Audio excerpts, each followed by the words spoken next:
Have you ever wanted to smooth 3D printed parts? Well, today I'm going to show you how to make all of those layer lines disappear.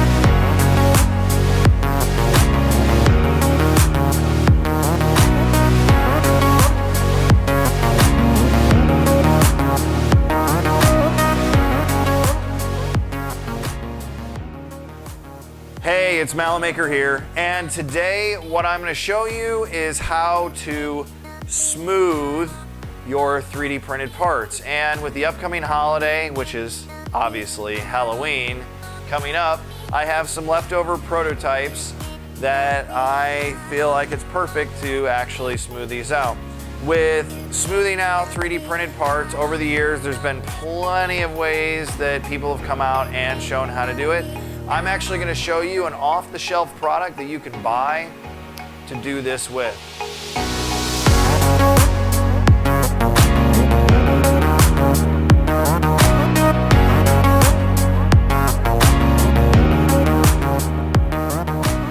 So the product that I'm going to show you guys today is Smooth-On's XTC-3D. Now this stuff is stuff you can buy, and it's very, very easy, user-friendly to use. And so what I'm going to do is go through what's in the box, how to prep the product, and then also how to apply the product to your 3D printed part. All right, guys, so let's go through what is in the box on the Smooth-On XTC product. So first off, when you open the box up, you're going to have a bag that's going to include a handful of things in it and also instructions. So obviously you have your instructions, keep those handy. You will need those to know, one, how long the product lasts out once it is mixed, and also how much of the product you're going to need to use to apply to your 3D printed part. Other things in the box, you have a foam brush, you have a tongue depressor or stir stick, depending on whatever you want to call it. You have a measuring cup specifically for the product, and then you have the product itself. Now the product itself is a two-part product, and it is a 2-to-1 ratio, 2 parts A, 1 part B mixture when you go to mix the product. And any Smooth-On product that you use, make sure you pay attention to the product and how in its parts and how it's actually measured, because there are some products that are measured both by volume and by weight, or one or the other. So make sure you pay attention to that and you measure accordingly. All right, so let's get into actually mixing the product so that we can then apply it to our 3D printed part. So I will highly recommend, anytime you're working with any silicones, resins, this is really a form of like an epoxy / resin that you're going to be doing and applying to this. At least that's what I kind of figure it is. I really don't know that for a fact, but I always recommend using nitrile gloves anytime you're working with any of these products, just so you don't get it on your hands and make a mess. So obviously grab a pair of nitrile gloves. If you don't have any, go to the hardware store and grab some. Or, I mean, if you want to go with no gloves, more power to you, but I highly recommend using gloves. So first off, what we're going to do is we're going to grab our measuring cup, and ultimately what we're going to do is make sure we double check in our instructions what our part ratio is. And so in the instructions, we do have 2 different ways to measure, both by volume and by weight. It is 2-to-1 ratio by volume, or 100-to-42 mixture by weight. So what we're going to do is the 2 part is the A, and we're going to do by volume. So what we're going to do is, one, double check, open up your bottle, make sure you don't have any seal. I don't believe these actually come with an actual seal on the top, but these are bagged in the box so that if there is any spillage, it is contained to a bag. So just double check both bottles, make sure that it doesn't have an actual seal on them, and then once you've done that, then we can actually start measuring things out. All right, now that we have things ready to measure, what we're going to do is we're going to grab our part A first. The part A, the bottle will be marked, and what we're going to do is we're going to flip open the top, and it's just a little flip open top. And what we're going to do is we're going to measure out roughly about 5 milliliters of product. Now, you do not need a lot of this stuff to coat a part, and I probably am actually going to end up creating actually more than I need for this, just to kind of show you guys how to do it. So I'm going to measure out 5 milliliters, and so just obviously squeeze it into the actual, and this stuff is a little thicker, so you're going to have to let it kind of settle into the cup so you know how much you actually have. And I'm kind of just stomping down the cup to make sure that I don't get too much of this stuff in. And that should be about what I need right there. So I have 5 milliliters. And what I'm going to do is add 2.5 milliliters now of the part B. Now, in the meantime, as I pour this stuff out, one thing I will make sure you do want to make sure that you do when you store this stuff is that you store this in a place that is more temperature regulated. And any Smooth-On product, I think may need a little bit more of part A. And any Smooth-On product, you definitely want to make sure you read the instructions on really what the proper temperature is to store this stuff at. You do not want to waste $30+ I mean, and when I say $30+ you get larger quantities of this stuff, and it does the actual cost does add up.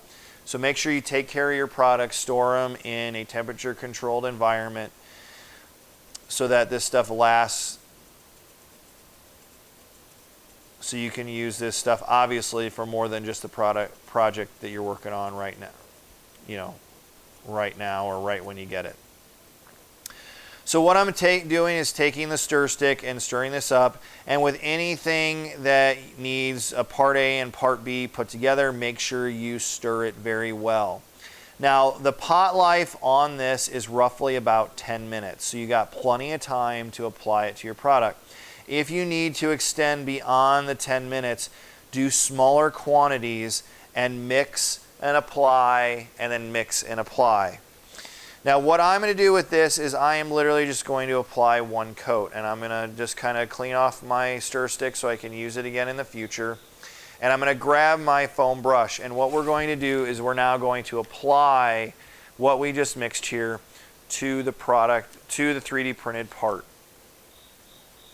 Now if you did want to do more than one coat of this stuff, you can reapply after about 90 minutes based on what the document says. I have not yet needed to reapply on this stuff, but it does give you the option for doing something like that. And so what you're going to do is just apply a nice even coat across the product. And you do not need a lot. You're looking for kind of like a thin coat. If you do get if you do end up having it gob up a little bit, just make sure you use your foam brush to kind of spread it out. And you're just going to do a nice even spread across the 3D printed part.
right, so now we've applied the XTC 3D product to our 3D printed part. Now, if you would like to reapply additional coats to this, you will have to wait 90 minutes from the initial application or the additional application before reapplying a coat of the XTC 3D product. Once you've applied your final coat of the XTC 3D product, you will have to wait 3.5 hours for the product to fully cure. Once it is fully cured, you can actually both sand and paint the part. I would still, if you are painting the part, I still would recommend that you prime your part before you actually apply paint to it.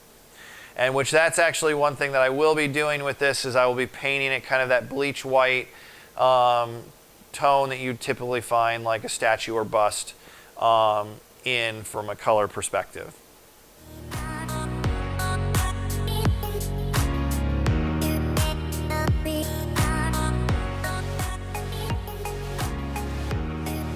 And that wraps up applying our XTC 3D product made by Smooth-On to our 3D printed part to smooth out those layer lines and make a nice smooth finish to your printed part. Now, if you have any questions or any comments, please leave them in the comments below, and please like and subscribe the channel. I'm MalaMaker. Thank you guys for watching. Hope you guys enjoy the video. Happy making.